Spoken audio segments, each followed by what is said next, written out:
Hi friends, welcome to Buvis Tasty World. இன்றைக்கி நம்ம கிச்சனில் ரொம்பவே ஹெல்த்தியான ஒரு மில்க் ஷேக் தான் பார்க்க போகிறோம். குழந்தைங்க ரொம்ப விரும்பி சாப்பிடக்கூடிய ஆப்பிள் மில்க் ஷேக். ஆப்பிள் சாப்பிடாத குழந்தைங்க கூட இது மாதிரி மில்க் ஷேக் செஞ்சு கொடுத்தோம் அப்படின்னா ரொம்பவே விரும்பி சாப்பிடுவாங்க. அந்த அளவுக்கு ரொம்பவே டேஸ்ட்டாக இருந்துச்சு. வாங்க வீடியோக்குள்ளே போகலாம். நீங்கள் நம்ம சேனலில் ஃபஸ்ட் டைம் பார்க்குறவங்களா இருந்தால் மறக்காமல் Buvis Tasty World சப்ஸ்கிரைப் பண்ணிக்கோங்க. கூடவே பெல் ஐக்கானையும் கிளிக் பண்ண மறந்துடாதீங்க. மில்க் ஷேக் செய்யறதுக்கான பொருட்கள் ரொம்பவே குறைவு தான். பாருங்கள், மீடியம் சைஸ் ஆப்பிள் எடுத்திருக்கேன். அதே மாதிரி ஒரு 5 பேரிச்சம்பழம், அப்புறம் பாதாம் ஆப்ஷனல் தான், நம்ம விருப்பம் தான். தேவைன்னா போட்டுக்கலாம், இல்லைன்னா தேவை கிடையாது. பால் ஒரு 300 ml திக்கான பால். பாதாம் தோல் எடுத்துகிட்டு போடலாம்.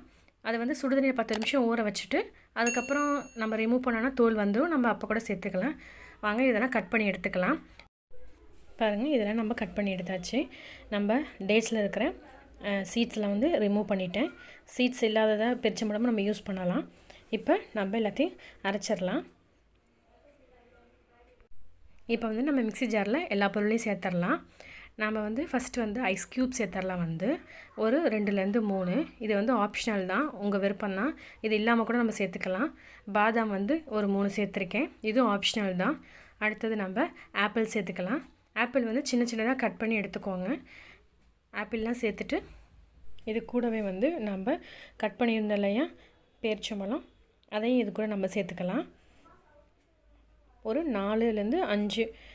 நம்ம இந்த பேரிச்சம்பழம் சேர்க்கறனால நம்ம சுகர் சேர்த்தோம் அப்படின்னா கொஞ்சம் குறைவாக சேர்த்துக்கலாம். அதுக்காக தான் போட்டு அரைச்சிக்கிட்டோம். இல்லாமல் டேஸ்ட் வைஸ் ரொம்பவே நல்லாயிருக்கும். குழந்தைங்களுக்கு கொடுக்கும் போது சாப்பிடும் போது அவங்களுக்கு ரொம்பவே ஹெல்த்தியாக இருக்கும். அதனால தான் பாருங்கள், பால் கொஞ்சமாக ஊற்றி அரைச்சிக்கோங்க. நிறையா ஊற்றுறோன்னா ஆப்பிளில் அரைப்படாது. கொஞ்சமாக ஊற்றிக்கோங்க அரைக்கிற அளவுக்கு. இப்போ நம்ம சுகர் சேர்த்துக்கலாம். ஒரு 1லேருந்து 2 டேபிள் ஸ்பூன் அளவுக்கு சுகர் சேர்த்துக்கோங்க. அது உங்கள் விருப்பம்தான். சேர்த்துட்டு நம்ம நல்லா அரைச்சி எடுத்துக்கலாம். இப்போ பாருங்கள், இது மாதிரி குழந்தைங்களுக்கு செய்யும்போது குழந்தைங்கனால செய்யக்கூடிய வேலைகள் கொஞ்சம் ஏதாவது இருந்துச்சு அப்படின்னா அவங்களுக்கு அதை கொடுத்தோம் அப்படின்னா அவங்க ரொம்பவே ஹாப்பியாகி நம்ம கொடுக்கும் போது ரொம்ப லைக் பண்ணி சாப்பிடுவாங்க. அதனால் சின்ன சின்ன வேலைகள் அவங்களுக்கு கொடுக்கறது ரொம்ப நல்லது தான். இது மாதிரி அரைச்சிட்டதுக்கப்புறம் நம்ம மீதி பாலெல்லாம் ஊற்றி நம்ம ரெடி பண்ணி வச்சுக்கலாம். அரைச்சதில் மிக்ஸ் பண்ணியாச்சு. பாருங்கள், இப்போ ரெடி ஆகிடுச்சு.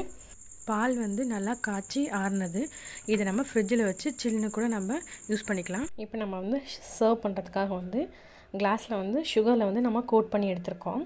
இதில் நம்ம மில்க் ஷேக்கை ஊற்றிடலாம்.